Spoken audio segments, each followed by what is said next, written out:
విజ్ఞప్తి లేఖ ఆకాశవాణికి మీరు రాస్తున్నది. అందరికీ కూడా శుభాకాంక్షలు. హాయి అయిన వాతావరణంలో ఆనందించే శుభ్రాకాంక్షలు అందిస్తూ అందుకుంటూ లేఖావళి కార్యక్రమానికి శుభాహ్వానం, స్వరాహ్వానం. రామచంద్రరావు గారు రావులపాలెం నుండి రాస్తున్నారు. ఈ నెల 1వ తేదీ గురువారం ఉదయ సమీరాల్లో దేవరకొండ బాలగంగాధర్ తిలక్ జయంతి సందర్భంగా వినిపించిన రాంభట్ల నృసింహశర్మ గారి ప్రసంగం బాగుంది. అమృతం కురిసిన రాత్రి పుస్తకంలో చాలా కవితల్ని ప్రసంగంలో ప్రస్తావించారు, సంతోషం. పోస్ట్ మ్యాన్ కవితలో అంశం కూడా ప్రస్తావించుకుంటే బాగుండేది. 1948 నాటి పరిస్థితుల్లో కవితలు రాసిన నేటికి అన్వయించదగ్గవే, అభినందనలు అంటున్నారు. చాలా సంతోషం అండి. ఈ మధ్య ప్రసారాల్లో సాంకేతిక లోపాలు చాలా వస్తున్నాయి. జాతీయ వార్తలు సరిగా వినిపించడం లేదు. తరువాత వచ్చే వాణిజ్య ప్రకటనలు 6-7 సార్లు అదే పనిగా బిగ్గరగా కర్ణ కఠోరంగా వినిపిస్తున్నాయి. ఒక్కోసారి వేరే కేంద్రం కార్యక్రమాలు వార్తల అనంతరం ప్రసారం అవుతున్నాయి. సాంకేతిక ఆటంకం అంటారా అని రామచంద్రరావు గారే అడుగుతున్నారు. మీ సందేహాలన్నీ కూడా అధికారుల దృష్టికి వెళ్ళేయండి. తప్పకుండా సమాధానాలు చక్కటి మార్పుల రూపంగా మనకి ప్రసారంలో అందంగా హాయిగా వినబడడం ద్వారా మనం వాటిని హృదయానికి అందుకోవచ్చు. ఆర్ఎస్ విజయ్ కుమార్ గారు వేపగుంట, విశాఖపట్నం నుంచి రాస్తున్నారు. 4వ తేదీ ఆగస్టు విశాఖపట్నం ఆకాశవాణి పుట్టినరోజు. 1963లో 10 కిలోవాట్ల ట్రాన్స్మిటర్ కూర్మన్నపాలెం దగ్గర మొదలై మొత్తం ఇవాళ ప్రసారంలో చాలా ప్రగతిశీలంగా ఉంది అని తమ ఆనందాన్ని, ఆకాంక్షల్ని అందిస్తున్నారు. విజయ్ కుమార్ గారు ధన్యవాదాలండి. వీరే రాస్తున్నారు. జూలై నెల 29వ తేదీ ఉదయ సమీరాలు నేటి మాట చాలా బాగుంది. ఆసక్తికరంగా 2 ప్రముఖుల గురించి నేటి మాటలో చెప్పారు. డాక్టర్ సి నారాయణ రెడ్డి గారి గురించి, జేఆర్డి టాటా గురించి మంచి సమాచారాన్ని అందించారు. డాక్టర్ సి నారాయణ రెడ్డి గారు చాలా గొప్ప కవి. తెలుగు పాఠకులందరికీ కూడా ఆయన ఆరాధ్యుడు. ఆయన రాసిన చలనచిత్ర గీతాలు ప్రతి ఒక్కటి కూడా ఒక కళాఖండం. అలాగే జేఆర్డి టాటా గారు గొప్ప పారిశ్రామికవేత్త. టాటా అన్న పేరు మీద ఆయన బోల్డన్ని సంస్థలు స్థాపించారు.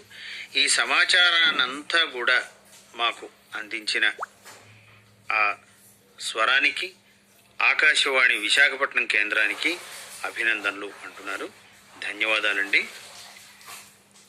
ఆకాశవాణి విశాఖపట్నం కేంద్ర సంచాలకులకు నమస్కారం. జూలై 31న మీరు ఉదయ సమీరాల కార్యక్రమంలో నిర్వాణ నవల ప్రసారం చేస్తున్నారు. ఆసక్తికరంగా ఉంది.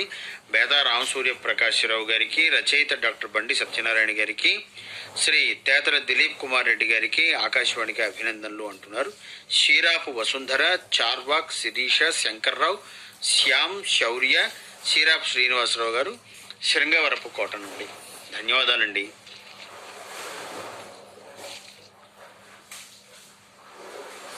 కార్డు మీద తమ ఆనందాన్ని వ్యక్తం చేస్తున్నారు.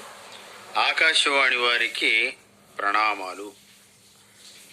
23వ తేదీ ప్రసార దినోత్సవం సందర్భంగా విశ్రాంత అనౌన్సర్ వీరు కె సత్యనారాయణ గారు అన్నారు. వారు విశ్రాంత అధికారి అండి.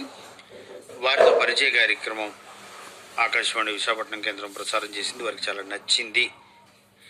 అని చెబుతూ రేడియో వైశిష్ట్యాన్ని తెలియజేస్తూ గత కార్యక్రమాలు ఎలాగ జాగ్రత్తలు తీసుకున్నారు ఇవన్నీ కూడా అందించారు. ఆనందం అండి అని మట్లె కొండారెడ్డి గారు శివునిపల్లి సిద్ధవటం నుండి రాస్తున్నారు. ధన్యవాదాలు. కందికుప్ప నుండి డాక్టర్ బిఆర్ అంబేద్కర్, కోనసీమ జిల్లా, ఆంధ్రప్రదేశ్. అక్షణ లోకేశ్వరి, లోక్ సింగ్ వీరి అభిప్రాయం, నిర్వాణ కార్యక్రమం చాలా అద్భుతంగా ఉంది. ఇటువంటి ప్రత్యేకమైన కార్యక్రమం అందిస్తున్నందుకు రేడియో వారికి అభినందనలు. డాక్టర్ గూటం స్వామి, కోమల్ భారతి వీరంతా కూడా అభినందనలు తెలియజేస్తున్నారు. సంతోషం అండి మీకు ఈ కార్యక్రమం నచ్చుతున్నందుకు. ముర్రు సత్యనారాయణమూర్తి గారు అనకాపల్లి నుండి రాస్తున్నారు. జూలై 18 ఉదయం 100 రూపాయల నోటు నాటిక బాగుంది. డబ్బంటే ఎవరికి చేయదన్న అంశం మీద పి సుబ్బలక్ష్మి గారు రాసిన నాటిక బాగుంది. అలాగే పాటలు కూడా మంచి మంచి వినిపిస్తున్నారు. ధన్యవాదాలు అంటున్నారు. మీకు కూడా కృతజ్ఞతలండి.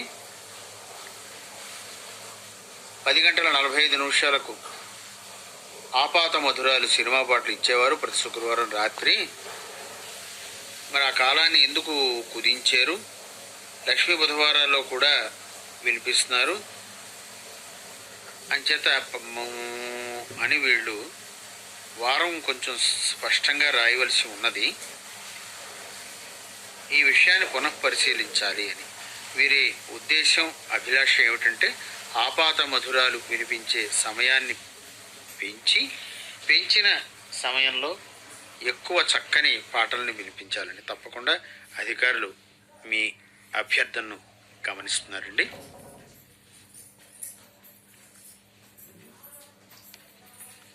మీ కార్యక్రమాలన్నీ బాగుంటున్నాయి. కాకరపర్తి సత్యనారాయణమూర్తి గారు విశాఖ ఆకాశవాణి గురించి మంచి మంచి విషయాలు చెప్పారు. గంగలకూరు నుండి యు బాలయోగి కృష్ణయోగిరాజు గారు తమ భావాల్ని అందించారు. చీపురుపల్లి శ్రోత వీరు పూడిపెద్ది వెంకట సుబ్రహ్మణ్యం గారు రాస్తున్నారు.